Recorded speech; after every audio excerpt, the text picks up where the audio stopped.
আপনাদের অত্যন্ত আনন্দের সঙ্গে জানাচ্ছি যে আমাদের দলের ভারপ্রাপ্ত চেয়ারম্যান, আমাদের কোটি কোটি মানুষের সবচেয়ে প্রিয় মানুষ, যিনি দীর্ঘ প্রায় 18 বছর ধরে নির্বাসিত অবস্থায় রয়েছেন এবং বিগত প্রায় 1 যুগ ধরে তিনি গণতান্ত্রিক আন্দোলনকে নেতৃত্ব দিয়েছেন এবং আমাদের দলকে নেতৃত্ব দিয়েছেন এবং আমাদের যে গণতন্ত্রের উত্তরণের ছাত্র গণ অভ্যুত্থানের নেতৃত্ব দিয়ে আমাদেরকে সাফল্যের দ্বার প্রান্তে পৌঁছে দিয়েছেন।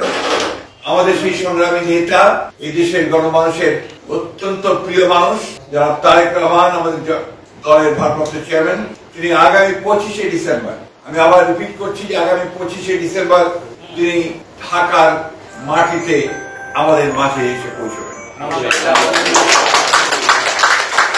আমরা আমাদের দলের পক্ষ থেকে, সকলের পক্ষ থেকে আমরা তার এই আগমনকে শুধু স্বাগত নয়, আমরা আনন্দের সঙ্গে আমরা সমগ্র জাতিকে জানাতে চাই।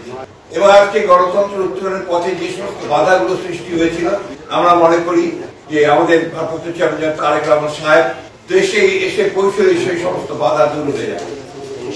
আপনারা জানেন যে একটা বৈঠক লন্ডনে যেটা সংঘটিত হয়েছিল, আমাদের ভারপ্রাপ্ত চেয়ারম্যান এবং বর্তমান প্রধান উপদেষ্টা লন্ডনে যে সভাটি হয়েছিল, সেই সভায় সিদ্ধান্ত হয়েছিল যে ফেব্রুয়ারি মাসের মধ্যবর্তী সময় নির্বাচন অনুষ্ঠিত হবে। ফলে আমাদের নির্বাচন সম্পর্কে যতটুকু আপনার শঙ্কা ছিল সেটা চলে গিয়েছে। গতকাল নির্বাচনের তফসিল ঘোষণার মধ্য দিয়ে নির্বাচনের যে রেল চলতে শুরু করেছে, যে সারা দেশের মানুষের মধ্যে যে একটা আশা প্রত্যাশা সৃষ্টি হয়েছে, সেটা বাস্তবায়িত হতে চলেছে। আমরা আবারও আপনাদের জানতে চাই যে এই বিষয়টা আপনারা যথাযথ মূল্য দিয়ে আপনারা জাতির সামনে তুলে ধরবেন এবং একই সঙ্গে আমাদের ভারপ্রাপ্ত চেয়ারম্যানের আগমন যেন অত্যন্ত সুন্দর সুষ্ঠুভাবে হতে পারে সেই বিষয়ে আপনারা আমাদেরকে সহযোগিতা করবেন।